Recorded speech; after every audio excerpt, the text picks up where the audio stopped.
அடுத்ததாக லீடர்ஷிப்ஸ், அதாவது தலைமைத்துவங்கள். ஸோ இன்றைக்கி வந்து நம்ம லீடர்ஷிப் அப்படின்னு சொல்லி பார்க்கும்போது பாலிட்டிஷியன்ஸ் எல்லாருமே வந்து லீடர்ஸ் தான். அதே மாதிரி ஆஃபீஸ் அப்படின்னு சொல்லி போனோன்னா கவர்மெண்ட் அஃபீஷியல்ஸ் இன்றைக்கி வந்து கலெக்டர் அப்படிங்கிறவர் வந்து ஒரு லீடர். ஸோ அந்த மாதிரி நிறைய லீடர்ஷிப் அப்படிங்கிறது இருக்குது. ஒரு கம்பெனிக்கு போனோம் அப்படின்னா கம்பெனியில் சிஇஓ இருப்பாங்க, டைரக்டர் இருப்பாங்க. இந்த மாதிரி எல்லா இடத்துலையும் வந்து இந்த தலைமைத்துவ பொறுப்புகள் அப்படிங்கிறது இருந்துக்கிட்டே இருக்குது.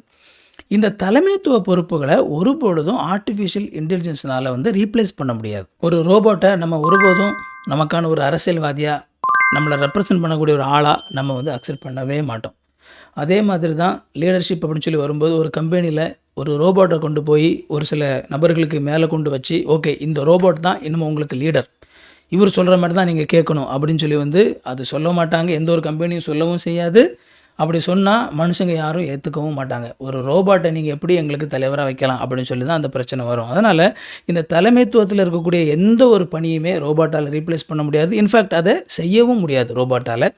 அதனால் நீங்கள் ஒரு நல்ல ஒரு தலைவராக இருப்பீங்க அப்படின்னா, அல்லது இந்த மாதிரியான தலைமைத்துவ பொறுப்புகளை நோக்கி நீங்கள் போவீங்க அப்படின்னா உங்களுடைய லைஃப் வந்து செக்யூராக இருக்குது. ஸோ எதிர்காலத்தில் ஆர்டிஃபிஷியல் இன்டெலிஜென்ஸ்னால் ஒரு வேளை உங்களுக்கு பாதிக்கப்படக்கூடாதுன்னு நினச்சிங்க அப்படின்னா நல்ல ஒரு தலைமைத்துவ குணங்களை நீங்கள் வளர்த்துக்கோங்க.